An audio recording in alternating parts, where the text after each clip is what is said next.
அப்பரஸ்பரம் பற்றி நாம் ஆராய்ந்தோமேயானால் அதன் அடிப்படை தத்துவம் விளங்கும்.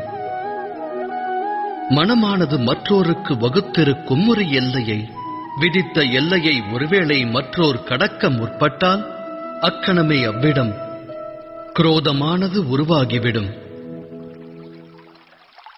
அந்த எல்லையின் பொருள் என்னவென்று தாம் சிந்தித்திருக்கிறீர்களா? ஒரு எல்லையை வகுத்து மற்றோரை நாம் முடிவெடுக்க அனுமதிப்பதில்லை. நம் முடிவை அவர்கள் ஏற்க வேண்டும் என்கிறோம்.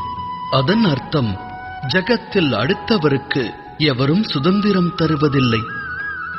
ஒரு மனதின் சுதந்திரத்தை பறித்தால் அவ்விடம் விளைவது என்ன? குரோதம், வேதனை அல்லவா?